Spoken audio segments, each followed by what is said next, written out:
Because of all of you and the many thousands who stand with us in marches like this all across the nation, life is winning again in America.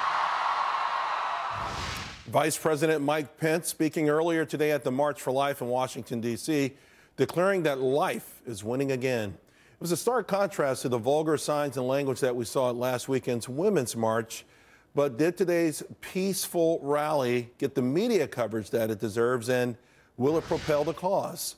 Joining me now, Gina Loudon and Kirsten Hagelin. Let me start with you, Kirsten. Listen, it's night and day in terms of the way they were presented, the way they presented themselves to the world. No vulgarity. And I agree with President Trump. I think those so-called celebrities last week hurt that Women's March. But how do you feel about this? Because this was an enormous success. Right, it truly was. And I think actually because the March for Women was last week and got so much press coverage, that there was a lot more press for the March for Life, which has been going on for years, than there maybe would have been before. Of course, probably not as much as those of us who are pro-life would have liked, but it was also a huge success to have Vice President Mike Pence there, which that does not happen, you know? And also I think it's so important to notice the messaging at this march. It wasn't angry, as you know, some pro-life things have been in the past, or anti-abortion movements have been in the past. It was focused on compassion for women who are vulnerable to making this choice, and really focusing on how can we serve communities and, you know, help to donate resources and focus attention on crisis pregnancy centers, like really trying to focus on prevention, because no one wants to have more abortions, right? And they've been going down in this country, so that's a trend we really want to see continue. Right, but by the same token, though, Gina, ultimately it's about protecting life and from inception. And I don't know, maybe, next Thursday, President Trump has promised he'll share his Supreme Court nominee.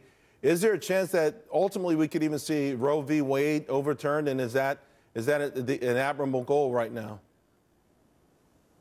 Well, you mentioned this. I think it is important, too, to point to the fact that this is a billion-dollar industry, a $500 million industry. $1.5 million every single day of taxpayer dollars goes to fund Planned Parenthood. And it's a lie that they're the only ones who help women with mammograms and other things like that. That's a complete lie. There's a women's clinic on every corner. Anyone who has eyes can look around, right? So we know that. This is a really personal issue to me, Charles. I have an adopted son with Down syndrome that was slated for abortion. More than 90% of children with Down syndrome are aborted. So this is very personal to me, something I've put a lot of time and energy into in my lifetime, for all of the reasons that you mentioned, and also because it's un-American. Life is the most fundamental right we have, and the hypocrisy of the left on this is mind-numbing, because, of course, this organization, Planned Parenthood, was founded, as you know, by a known eugenicist, Margaret Sanger, who wanted to eliminate people of color. So the hypocrisy here is glaring.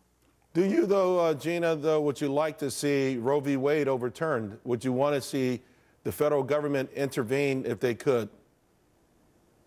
100% I would. I think that it is very flawed. And those who have studied it for a long time, like myself, know that many of our social ills are based upon the moment that Roe v. Wade was instituted. So absolutely, I'd like to see it overturned, and I hope it will be. What do you think, Kirsten?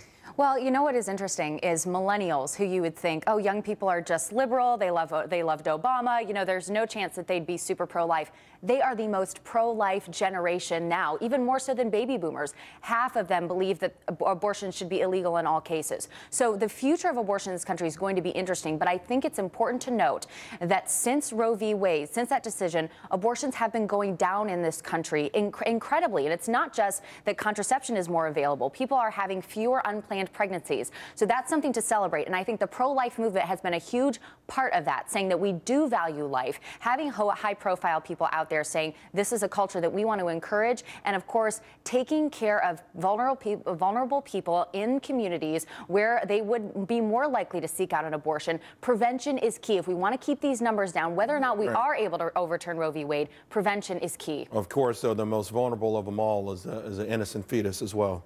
Ladies, thank you both very much. Really appreciate it. Now, home, thank you guys a lot. We're doing extraordinarily well. It's because of you. Keep me aligned. Tweet me. In the meantime,